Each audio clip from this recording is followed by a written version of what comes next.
Hi friends, मैं हूं doctor Richa. मैं एक गायनी की रेजिडेंट डॉक्टर हूं एसजीटी मेडिकल कॉलेज गुड़गांव में। मैं ये वीडियो बीबी डेस्टिनेशन पेज के लिए बना रही हूं ताकि सभी प्रेग्नेंट औरतें घर बैठे एक सिंपल सा टेस्ट कर सके अपने बच्चे की मूवमेंट्स काउंट करने का, और उससे उन्हें ये अश्योरेंस मिल सके कि उनका बच्चा गर्भ में बिल्कुल ठीक है। तो ये टेस्ट करना देखिए बहुत आसान है। इसमें कोई पैसे खर्च नहीं करने होते, इसमें कोई खास एक्सपर्टीज़ नहीं चाहिए। आप घर बैठे बहुत ही आसानी से इस टेस्ट को कंप्लीट कर सकते हैं। इस टेस्ट के लिए लेकिन ये ज़रूरी है कि आप एक बच्चे से प्रेग्नेंट हो, आपकी मल्टीपल प्रेगनेंसी ना हो, यानी ट्विंस, ट्रिपलेट्स एक्सेट्रा आपके ना हो। एक ही बच्चा होना चाहिए पेट में। एक से ज़्यादा बच्चे होने में आप ये टेस्ट नहीं कर पाएंगे। और दूसरी बात कि आपका जो अल्ट्रासाउंड है उससे ये एक बार कंफर्म हो जाना चाहिए कि आपका बच्चा एकदम नॉर्मल है। अनफॉर्चुनेटली आपका कोई ऐसा बात ना हो कि आपके बच्चे में किसी भी तरह की बनावटी कमी हो, और नॉर्मल बच्चों में ये टेस्ट नहीं किया जा सकता। तो आप को शायद ये पता हो, अगर आपने 5वां महीना अपना प्रेगनेंसी का क्रॉस कर लिया है तो आपको शायद अपने बच्चे की मूवमेंट्स का एहसास हो गया हो। This is very special. All mothers feel extremely happy, joyous when they first perceive their fetal movements. जब पहली बार बच्चा पेट में किक करता है तो वो बोथ मदर और फादर दोनों के लिए बहुत ही खास एक्सपीरियंस होता है, और ये अक्सर करीब 5.5 महीने के टाइम पे आता है। यदि आपके एक से ज़्यादा बच्चे पहले हैं तो आपको ये एहसास थोड़ा जल्दी यानी 5वें महीने की शुरुआत में भी हो सकता है।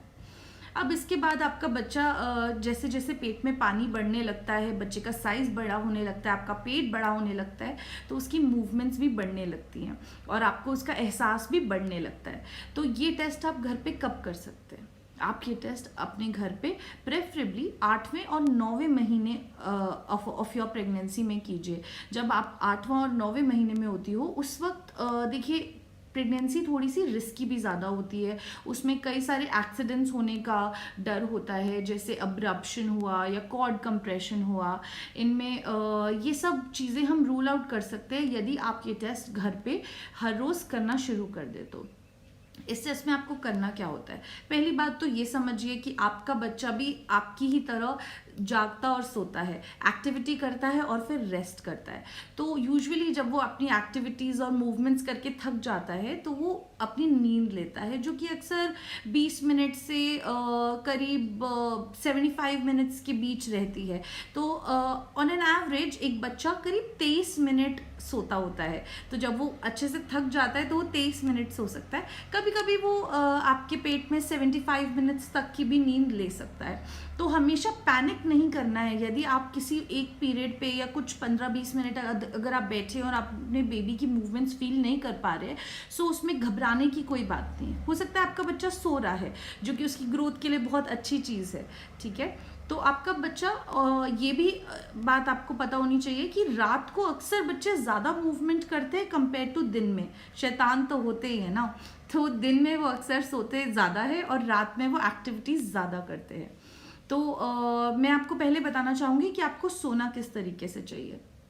जब भी आप सोने जाएं तो आप कभी लेटर प्रेगनेंसी में यानी करीब 5वें-6ठे महीने के बाद कभी भी उल्टी ना सोइए, यानी पेट के बल ना सोइए मुंह नीचे करके। हमेशा जब आप सोती हैं तो आपको कमर के बल लेटना है और उसके बाद एक तरफ टिल्ट हो जाना है। आपको हमेशा अपनी लेफ्ट साइड को थोड़ा सा टिल्ट होना चाहिए कि करीब 15 से 20 डिग्री आपकी कमर थोड़ी सी टिल्ट हो जाए। इसके लिए आप अपनी राइट साइड पे तकिया रख सकती है जिससे आपकी कमर टिल्ट हो जाए।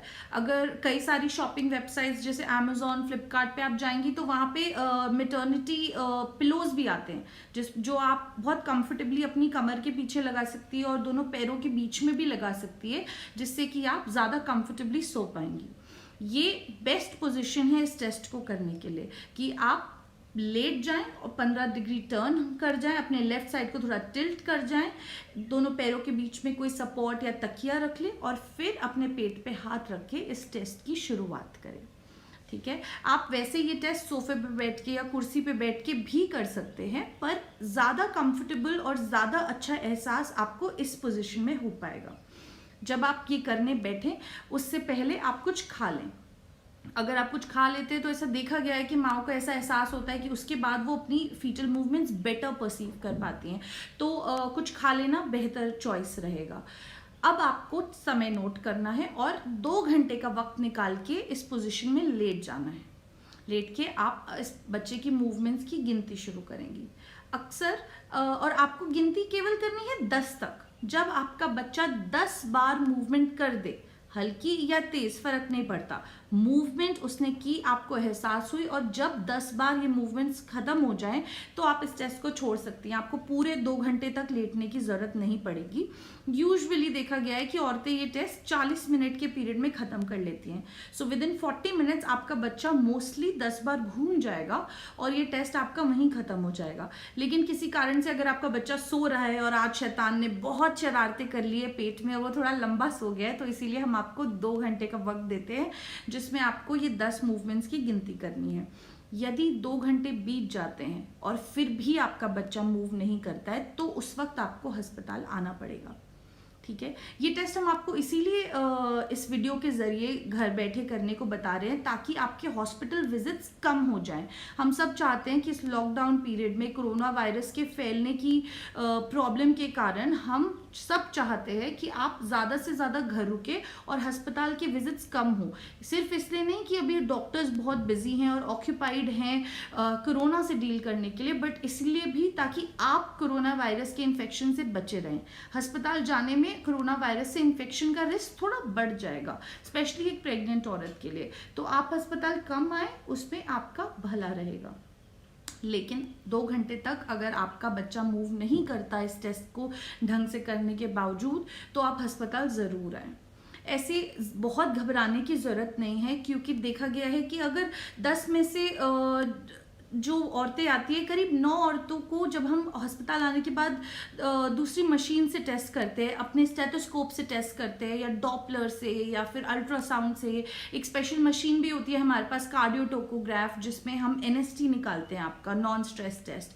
वो एक ईसीजी के ग्राफ की तरह होता है और उसमें हम आपके बच्चे की हर मूवमेंट का रिकॉर्ड पढ़ पाते हैं। तो वो उस तरह के टेस्ट हम आपके ऊपर कर लेते हैं जब आप 32 वीक्स से ऊपर प्रेगनेंसी के हैं, यानी 8वें महीना आपका पार हो चुका है, तब हम ये टेस्ट आपके ऊपर कर लेते हैं और उससे हम कंफर्म हो जाते हैं कि आपका बच्चा ठीक है या नहीं। बट 10 में से एक ऐसी अनफॉर्चुनेट बार होती है जब हो सकता है वो बच्चे को ऑक्सीजन ठीक से नहीं मिल रहा है, किसी भी तरह के एक्सीडेंट के कारण आपकी प्लेसेंटल अब्रप्शन हुआ जिसमें प्लेसेंटा थोड़ी उखड़ने लगती है और बच्चे की सप्लाई थोड़ी रुक जाती है, या कॉर्ड कंप्रेशन, प्लेसेंटा की जो कॉर्ड होती है वो किसी कारण से दब जाती है और अगेन बच्चे की ब्लड सप्लाई कम हो जाती है। इस तरह के एक्सीडेंट्स प्रिवेंट हो सकते हैं अगर आप घर पे ये टेस्ट करते हैं तो। सो आई होप ये वीडियो आपके लिए यूज़फुल था। अगर आपको और कोई डाउट्स हो इस बारे में, आप मुझसे कुछ और जानना चाहें, या अपनी प्रेगनेंसी रिलेटेड कोई भी क्वेश्चन हो, I will be very happy to help you. आप नीचे कमेंट सेक्शन में उसे डाल सकते हैं। And please share the video with your friends so that more and more pregnant women are aware about what to do sitting at home during this lockdown, taking care of themselves and that little child. Thank you.